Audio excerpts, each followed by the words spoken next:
19 अप्रैल 1969। संस्कारों को बदलना है तो बिंदु स्वरूप में स्थित रहने का अभ्यास करो। बाप दादा जब आते हैं तो हर एक में क्या देखते हैं? आप जब एक दो को देखते हो तो क्या देखते हो? भाई भाई भाई भाई के स्वरूप में कैसे देखते हो? किसको देखते हो? आत्मा को देखते हैं साकार में। बाप दादा क्या देखते हैं? बाप दादा एक सेकंड में बहुत कुछ देखते हैं। एक तो आत्मा की स्टेज देखते हैं, दूसरा सर्विस का चार्ट देखते हैं, तीसरा चाल चलन योग का भी चार्ट देखते हैं, चौथी बात क्या देखते हैं? भविष्य पद हरेक क्या बनने वाला है वह बाप दादा अभी से ही देखते हैं। आप भी यह चार बातें देख सकते हो। आप जब एक दो को योग में बिठाते हो आपकी आत्मा की स्टेज का साक्षात्कार होता है। होना चाहिए। आप भी त्रिकालदर्शी कहलाते हो। जिस समय याद के यात्रा की भट्ठी में सामने गद्दी पर बैठते हो उस समय की क्या अवस्था होती है? चेक करना चाहिए कि आज सारे दिन में बिंदी रूप की याद कितना समय थी। बिंदी रूप और विचार सागर मंथन दोनों में से पावरफुल अवस्था कौन सी समझते हो? बिंदी रूप का यह बिंदी रूप की अवस्था ज्यादा समय रहे उसके लिए मुख्य साधन कौन सा है? भिन्न भिन्न विचार निकले यह सब बातें तो ठीक हैं, लेकिन इसमें भी मुख्य बात है जैसे आप लोगों को समझाते हो हर बात अपने समय पर करनी चाहिए। तुम्हारे पास कोई आकर कहते हैं हमको ज्ञान सुनने का समय नहीं, गृहस्थ व्यवहार के झंझट बहुत हैं, तो तुम उनको क्या उपाय बताते हो? यही समझाते हो कि गृहस्थ व्यवहार के समय वह कार्य करो और बाकी जो थोड़ा समय निकले उस समय यह ज्ञान लो। तुम उनको समय की पहचान देते हो और समय पर कर्तव्य करने की पहचान देते हो। ऐसे ही जो भी पुरुषार्थी हैं उनको किस समय क्या करना चाहिए समय और कर्तव्य की पहचान होनी चाहिए। जिस समय जो अवस्था होनी चाहिए वह रहनी चाहिए। जैसे योग में बैठते हो तो वह समय ऐसा है जब बीजरूप अवस्था में स्थित रह सकते हो, तो उस समय फिर विचार सागर मंथन करने की आवश्यकता नहीं है। विचार सागर मंथन तो चलते फिरते नहाते खाते भी कर सकते हो। जैसे अव्यक्ति रूहान का समय मुकर है ना अमृत वेले का, वैसे ही जब बैठते हो तो पहले बिंदु रूप में समय लगाना चाहिए फिर रूहान में। जब देखो बिंदु रूप की स्थिति जास्ती नहीं ठहर सकती है तो सेकेंड स्टेज रूहान की पकड़ो। होता क्या है अव्यक्ति रूहान या विचार सागर मंथन सहज है, वह तो झट करने लग जाते हो, लेकिन बिंदी रूप में स्थित होना मुश्किल है इसलिए ध्यान कम देते हो, लेकिन होना बहुत जरूरी चाहिए। जैसे साकार रूप में भी दृष्टांत देखा, बात करते समय खाना खाते समय एक दो सेकंड के लिए भी शरीर से गायब देखने आते थे। बात करते हुए अशरीरी आत्मिक रूप देखते थे। यह बिंदी स्वरूप की स्थिति में रहने का पुरुषार्थ था।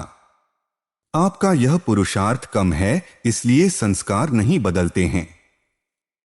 संस्कारों को बदलना कैसे हो? जब विकर्मों का बोझा हल्का होगा। संस्कारों को बदलने के लिए धारणा की क्लासेस तो बहुत होती हैं, एक दो में वर्णन भी बहुत करते हो, लेकिन फिर भी संस्कार कहाँ बदलते हैं?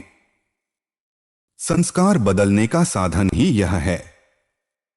तो वर्तमान समय इस बात पर भी ध्यान विशेष देना चाहिए।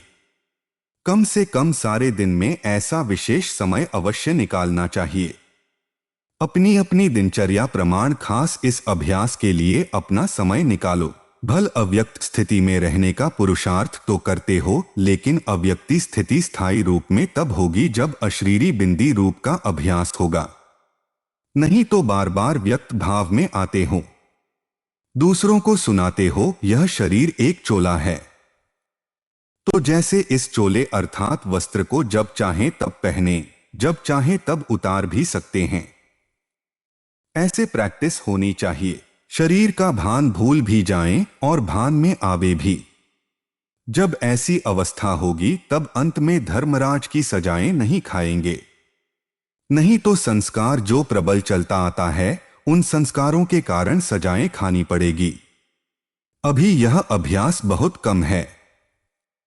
आप जो अभ्यास करते हो वह तब तक नहीं हो सकता जब तक आप पहले इस बिंदी स्वरूप की स्थिति को पक्का न करो। इसलिए खास महारथियों को जो अष्ट देवताएं बनते हैं, उन्हों को विशेष ध्यान रखना चाहिए। सिर्फ अष्ट ही धर्मराजपुरी से क्रॉस कर सजाएं नहीं खाएंगे। सजाएं न खाने का प्रयत्न यही है, और जितना समय जो बिंदु रूप में होगा उसके संस्कारों में चेंज देखने में आएगी। तो संस्कार बदलने का मुख्य साधन यही है। इसके लिए समय और कर्तव्य का ध्यान, अपनी दिनचर्या को सेट करो। ऐसे ही समय जाता रहा तो संपूर्ण कब बनेंगे। जब कहते भी हो पुरुषार्थ का समय कम है, तो मुख्य पुरुषार्थ तो अभी रहा हुआ है। यह जो आप लोगों ने सब बातें सुनाई बिंदु रूप में स्थित होने की, वह भी बिंदु रूप होने में मददगार हैं। परंतु उनमें मुख्य बात जो सुनाई, ब्रेक पावरफुल होनी चाहिए। कईयों की ब्रेक बहुत वीक है। जैसे गाड़ी की ब्रेक वीक होती है तो एक्सीडेंट हो जाता है। इसलिए ब्रेक पावरफुल होनी चाहिए। ड्रामा की पॉइंट भी हर कर्तव्य में परिपक्व होनी चाहिए। यह सब्जेक्ट कुछ कम देखने आती है। आपकी यादगार में तीसरा नेत्र दिखाया है, वह आत्मा की स्थिति स्थूल में देखने में आएगी। आज तो विशेष इस बात की रिजल्ट पर सुनाना था, वह सुनाया। ज्यादा से ज्यादा 2-2.5 घंटे से ज्यादा किसी की भी रिजल्ट नहीं देखते, वह भी बहुत थोड़ों की और कभी कभी रहती है, सदैव नहीं। अगर 2 घंटा भी सदैव रहें तो भी बहुत है। इस स्थिति में रहने से अंतर्मुखता का गुण सहज ही आ जाएगा और न चाहते हुए भी उनको एकांत अपनी तरफ खींचेगी। काम करते समय भी ऐसे अनुभव करेंगे जैसे एकांत खींच रही है। बात करते करते भी ऐसी अवस्था का अनुभव कर सकते हो। लेकिन जब तक एकांत में बैठने का अभ्यास नहीं होगा तो कर्म करते हुए यह अनुभव नहीं कर सकेंगे। साकार रूप के सामने जब आप जाते हो तो एकांत अंतर्मुखता जैसे खींचती है ना। कभी कभी आप सुनाते भी थे कि ऐसे लगता है जैसे लाइट ही लाइट है। बात करते भी जैसे लाइट ही लाइट देखने आती है।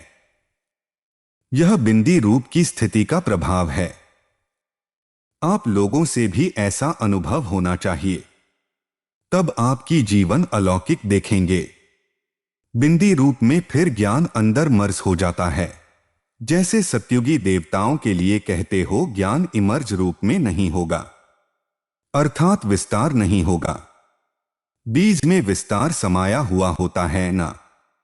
तो बिंदु रूप अर्थात बीज रूप, बीज में सब मर्ज रहता है।